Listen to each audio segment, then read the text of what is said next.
Today we are looking at the Turtle Beach P12 gaming headset for the PlayStation 4, although this will also work with the PC and mobile gaming devices such as the PlayStation Vita. Here is the box, which I think personally looks quite nice in this kind of blue-black colour scheme. I think it's kind of a PlayStation type thing going on there.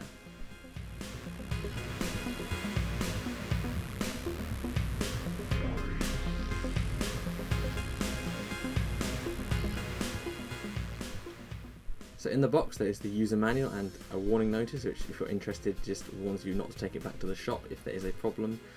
It has the inline amp and the headset itself.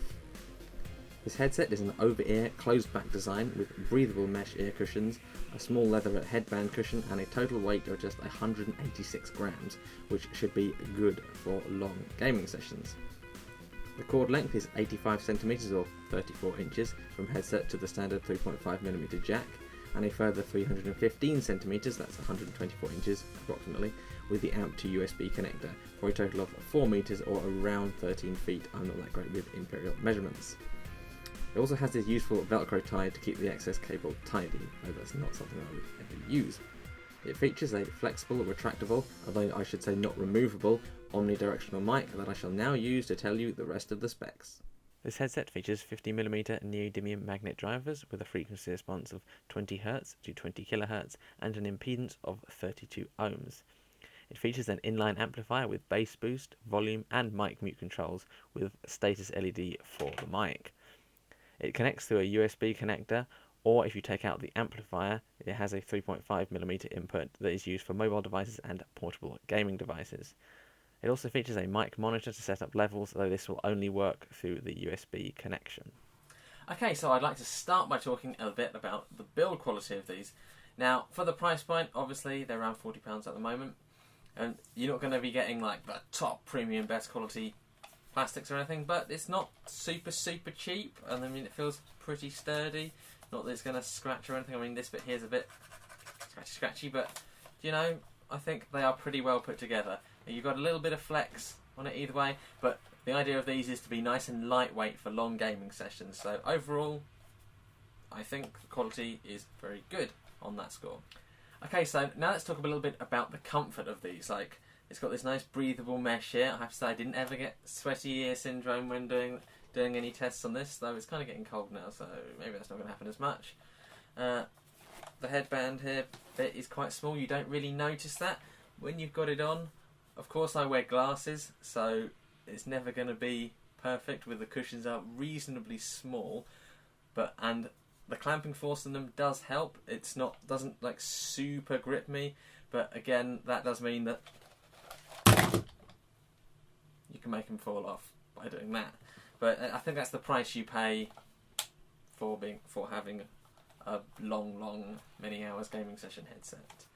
The adjustment on it is just standard plastic clicky, pretty easy to set. Each one has a nice click to it, so you know which one you're at.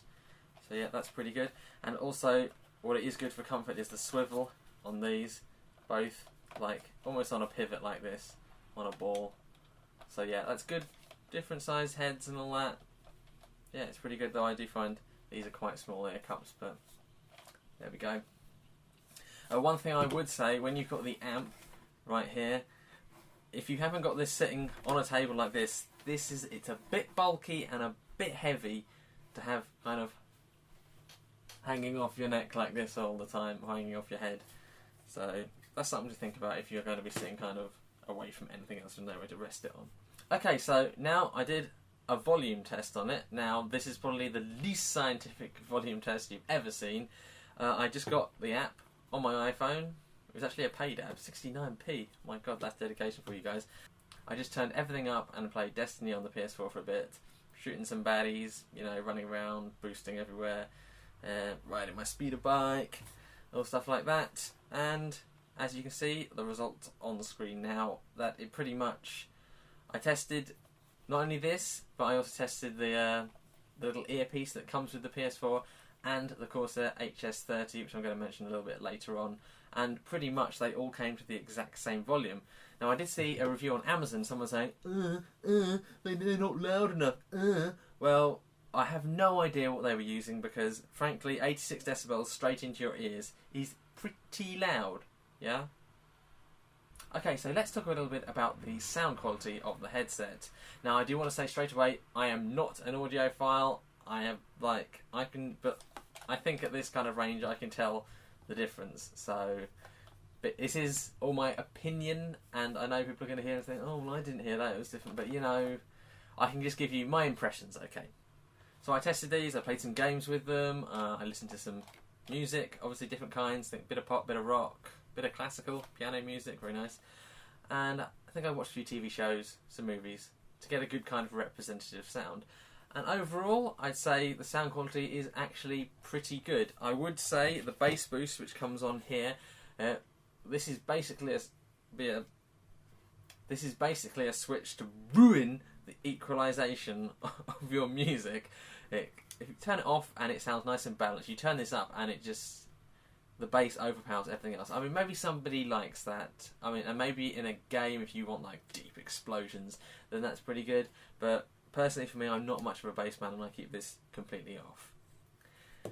I did find it somewhat murky in the mids, especially if there's a lot going on. It kind of all blended into one, and the highs were okay, but you did start to get some distortion at higher volumes. But bearing in mind the price you're paying for these and the fact that they're mainly meant for gaming, which is fine. If you just want to listen to music while you're gaming and you're going to have like in the background, then you don't need like the highest quality audio, and they are absolutely fine for that. In fact, I'd say they're probably better than that. So there we go. Okay, so this mainly being a PC channel, I mean, I do other stuff, but you mainly want, what is the PC alternative? So what I have here is the Corsair HS30. Now they're around the same price point, and interestingly Corsair have just recently updated these, so they come with a Y connector, so you can plug them straight into a PS4 controller. So basically you can use this with your PS4 as well now. Now these are actually a lot more comfortable to me, though they are a lot heavier. They are 150 grams heavier, and I know for a fact from playing PC games with this, they start like, Jesus, this is getting quite heavy. So, although this isn't about this, I was just saying it's about a reason. Like, they're around the same price, and these are made for the PC, though these are made for PS4. So, in conclusion, the Turtle Beach Earforce P12 stereo headset for the PlayStation 4 is actually pretty good for the price that you pay for it. The sound quality, the build quality, the mic quality especially. I know that's a big thing for many people when buying headsets kind of in this price range. They're like, oh, the mic's a bit better. And I did see a review on Amazon and someone saying it pops all the time, but you heard my test at the beginning of this video and you can make up your own mind from that. Okay, I thought it was quite good. The thing that does really bother me about this is the mic is not detachable, so if you're, say, playing on a mobile device such as this, PlayStation Vita, or such as this, 3DS, then, and you want to go out, you've got this sitting here all the time, and maybe it's just me, but I think you look a bit of a prat if you walk around with a microphone attached to you. I don't know, maybe it's just me, but yeah, that's what I think. So let me know in the comments, what do you think of headsets like this that are made specifically for like a console? Do you think it'd be worth buying, or would you rather just stick with like a decent quality headset from a PC manufacturer that you can now plug straight into your console? I'd be interested to know what you think. Though personally, I would still say you're better off buying, if you've got the money, you're better off buying a decent pair of headphones like these, my Sennheiser HD558s, which are amazing by the way, and have a mod mic attached to it like this.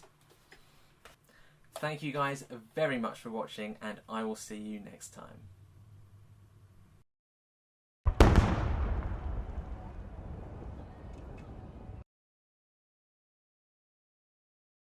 So there we go, I was actually pretty impressed with the sound quality of these. I was expecting them to be like all the time. I don't know what that was.